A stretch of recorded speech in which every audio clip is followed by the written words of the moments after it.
কেনে ক'লোঁ মই এন আৰ চিৰ ওপৰত তেখেতৰ আস্থা নাই। এন আৰ চিৰ ওপৰততো গৃহমন্ত্ৰীয়ে কৈয়ে দিছিলে হামনে কৰ দিখায়া। যেতিয়া হিন্দু বাংলাদেশীৰ নাম বেছিকৈ ওলাল তেওঁলোকে এন আৰ চিৰ পৰা পিছুৱাই গ'ল। এতিয়াতো প্ৰশ্নই নুঠে। 19 লাখ যি মানুহৰ নাম বাদ পৰিছিলে তাৰেতো বেছি সংখ্যকটো আপোনাৰ হিন্দু বাংলাদেশীয়ে, তেওঁলোককতো কাৰ জৰিয়তে সোমাই ল'লে। বাকী যিখিনি ৰৈছে তাৰে ভিতৰত আপোনাৰ 3 লাখ কিমান হাজাৰ খিলঞ্জীয়া ভূমিপুত্ৰ মানুহে এন আৰ চিত এপ্লাই কৰা নাই। 19 লাখৰ কথা মই কৈ আছোঁ দেই। 3 লাখ কিমানে এপ্লাই কৰা নাই, সেইখিনিতো এনেও নাম সোমাবই, তেওঁলোক ভূমিপুত্ৰ খিলঞ্জীয়া, প্ৰশ্নই নুঠে।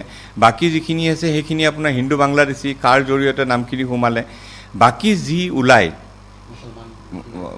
যিখিনি ওলায় সন্দেহযুক্ত ইছলাম ধৰ্ম মুছলিম ধৰ্মৰ মানুহ যিখিনি ওলায় তাৰো আপুনি চাব, কিছু বাপেকৰ যদি নাম আছে পুতেকৰ নাম নাই, এনেও নাম সোমাব।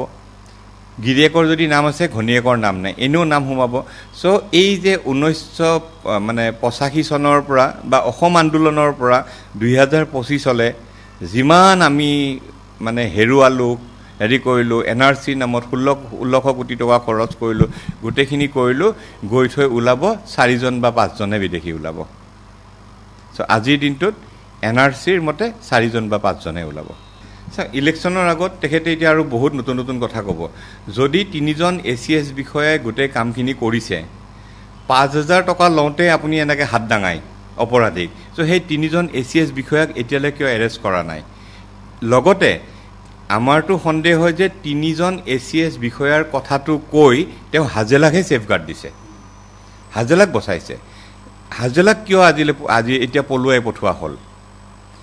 হাজেলাক যিদিনাখন পলুৱাই পঠাইছিলে সেইদিনাখন মুখ্যমন্ত্ৰী ডাঙৰীয়াই কৈছিলে যে এইটো অসমৰ জয়, অসমীয়াৰ জয়। আৰু আজি আকৌ এন আৰ চিৰ ক্ষেত্ৰত অসমীয়াৰ গাত গোটেই বস্তুটো ঠেলিব বিচাৰিছে। মই ভাবোঁ যে তেখেতৰ কিবা এটা হৈছে, কিবা এটা প্ৰব্লেম হৈছে, যাৰ মই ভাবোঁ মোৰ অভিজ্ঞতা মতে যে তেখেতৰ কিবা এটা প্ৰব্লেম হৈছে, যাৰ কাৰণে তেখেতে এতিয়া যি টি কথা কোৱা আৰম্ভ কৰিছে। চ' মুখ্যমন্ত্ৰী ডাঙৰীয়া যি কয় কেন্দ্ৰীয় চৰকাৰৰ বিষয়খিনি আপুনি কেন্দ্ৰীয় চৰকাৰলৈ এৰি দিয়ক আৰু আপোনাৰ হাতৰ বিষয়খিনি আপুনি আপোনাৰ হাতলৈ ৰাখক। এন আৰ চিৰ বাস্তৱ ভিত্তি হ'ল 17 অক্টোবৰ 2024, 562/2011, 311/2015 কেছৰ জাজমেণ্টৰ পিছত এইখন ফাইনেল এন আৰ চি। যিমান বিদেশীৰ নাম সোমাইছে তেওঁলোকৰ নাম এন আৰ চিত সোমাই গ'ল। Rule 10 foreigners tribunal act order 1964 মতে এতিয়া মানুহখিনিক আকৌ যদি বিচাৰে তেওঁলোকক বিচাৰি ওলাব পাৰে আৰু তেওঁলোকক ডিটেক্ট কৰিব পাৰে, কেছ কৰিব লাগে, ডিটেক্ট কৰিব পাৰে, ডিপৰ্ট কৰিব পাৰে, যিটো কৰে। ডিপৰ্ট কৰাটো মিছা কথা, এতিয়ালৈ বাংলাদেশৰ লগত কোনো ট্ৰিটি নাই। এতিয়াতো প্ৰশ্নই নুঠে। 19 লাখ যি মানুহৰ নাম বাদ পৰিছিলে তাৰেতো বেছি সংখ্যকটো আপোনাৰ হিন্দু বাংলাদেশীয়ে, তেওঁলোককতো কাৰ জৰিয়তে সোমাই ল'লে। বাকী যিখিনি ৰৈছে তাৰে ভিতৰত আপোনাৰ 3 লাখ কিমান হাজাৰ খিলঞ্জীয়া ভূমিপুত্ৰ মানুহে এন আৰ চিত এপ্লাই কৰা নাই। 19 লাখৰ কথা মই কৈ আছোঁ দেই। 3 লাখ কিমানে এপ্লাই কৰা নাই, সেইখিনিতো এনেও নাম সোমাবই, তেওঁলোক ভূমিপুত্ৰ খিলঞ্জীয়া, প্ৰশ্নই নুঠে। বাকী যিখিনি আছে সেইখিনি আপোনাৰ হিন্দু বাংলাদেশী, কাৰ জৰিয়তে নামখিনি সোমালে। বাকী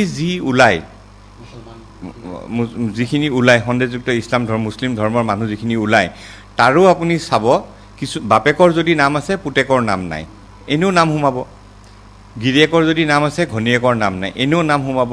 চ' এই যে 1985 চনৰ পৰা বা অসম আন্দোলনৰ পৰা 2025 যিমান আমি হেৰুৱালোঁ, কৰিলোঁ, এন আৰ চিৰ নামত 1600 কোটি টকা খৰচ কৰিলোঁ, গোটেইখিনি কৰিলোঁ, গৈ থৈ ওলাব 4জন বা 5জনে বিদেশী ওলাব। চ' আজিৰ দিনটোত এন আৰ চিৰ মতে 4জন বা 5জনে ওলাব। কেনে ক'লোঁ মই এন আৰ চিৰ ওপৰত তেখেতৰ আস্থা নাই। এন আৰ চিৰ ওপৰততো গৃহমন্ত্ৰীয়ে কৈয়ে দিছিলে হামনে কৰ দিখায়া। যেতিয়া হিন্দু বাংলাদেশীৰ নাম বেছিকৈ ওলাল তেওঁলোকে এন আৰ চিৰ পৰা পিছুৱাই গ'ল। আৰু এটা কথা চাব, গোটেই বিষয়টো কেন্দ্ৰীয় চৰকাৰৰ বিষয়, ইয়াতে ষ্টেটৰ কোনো কাম নাই। কেন্দ্ৰীয় চৰকাৰে যি কৰে কেন্দ্ৰীয় চৰকাৰেহে কৰিব, ষ্টেটে অকল ইমপ্লিমেণ্টহে কৰিব। আজি মুখ্যমন্ত্ৰীয়ে যিখিনি কথা বৰ্তমান কৈ আছে সেইখিনি কেন্দ্ৰীয় চৰকাৰক সুধি কৈছে নে নিজাববীয়াকৈ কৈছে, নে আকৌ সেই গৌৰৱ গগৈ পাকিস্তান যোৱাৰ নিচিনা হ'ব? যিটো কেন্দ্ৰীয় চৰকাৰৰ বিষয় সেইটো মুখ্যমন্ত্ৰীয়ে কৈছে, এতিয়া মুখ ঠেকেচা খালে। যিটো NRC বা চিটিজেনশ্বিপ এক্টৰ পৰা বিদেশী সমস্যাটো যিটো গোটেই কেন্দ্ৰীয় চৰকাৰৰ বিষয়, আজি কিছুদিনৰ পৰা মুখ্যমন্ত্ৰীয়ে কোৱা আৰম্ভ কৰিছে, 2 মাহ পিছত মুখ ঠেকেচা খাব। কোনটো হ'ব?